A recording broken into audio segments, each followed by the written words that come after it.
exists. Number 4, the resurrection of Jesus. The historical person, Jesus of Nazareth, was a remarkable individual. Historians have reached something of a consensus that the historical Jesus came on the scene with an unprecedented sense of divine authority, the authority to stand and speak in God's place. He claimed that in himself the kingdom of God had come, and as visible demonstrations of this fact, he carried out a ministry of miracle working and exorcisms. But the supreme confirmation of his claim was his resurrection from the dead. If Jesus did rise from the dead, then it would seem that we have a divine miracle on our hands, and thus evidence for the existence of God. Now, most people probably think that the resurrection of Jesus is something you just believe in, by faith or not. But there are actually 3 established facts recognized by the majority of New Testament historians today, which I believe are best explained by the resurrection of Jesus. Fact number 1, on the Sunday after his crucifixion, Jesus' tomb was discovered empty by a group of his women followers. According to Jakob Kramer, an Austrian specialist, by far most scholars hold firmly to the reliability of the biblical statements about the empty tomb. Fact number 2, on separate occasions, different individuals and groups experienced appearances of Jesus alive after his death. According to the prominent New Testament critic Gerd Ludemann, it may be taken as historically certain that the disciples had experiences after Jesus' death in which Jesus appeared to them as the risen Christ. These appearances were witnessed not only by believers, but also by unbelievers, skeptics, and even enemies.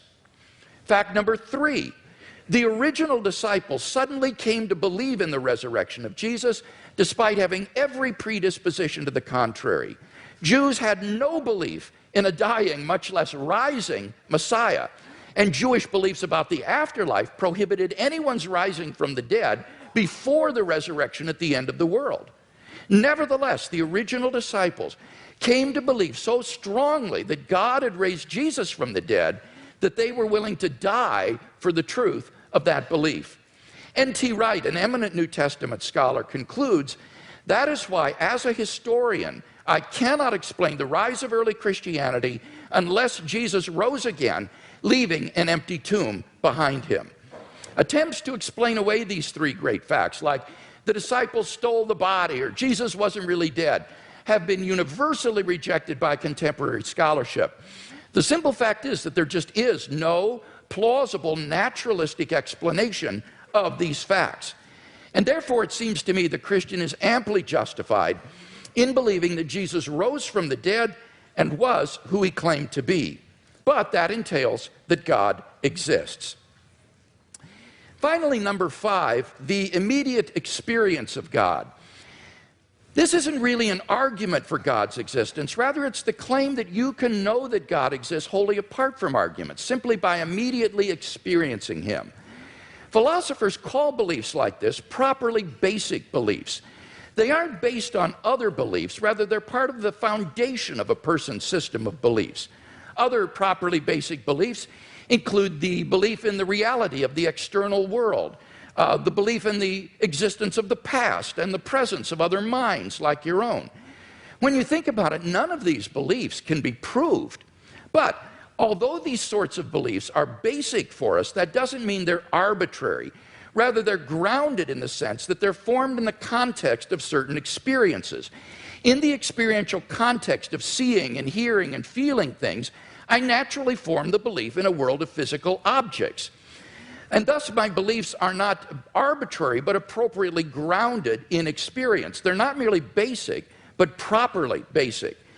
In the same way, belief in God is, for those who know him, a properly basic belief grounded in our experience of God.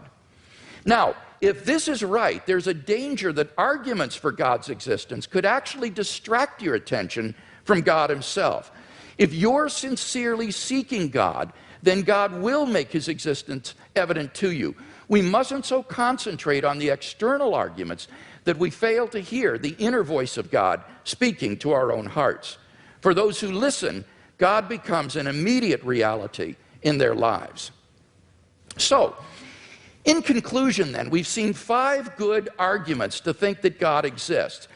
If Mr. Hitchens wants us to believe instead that God does not exist, then he must first tear down all 5 of the arguments that I presented, and then in their place erect a case of his own to prove that God does not exist.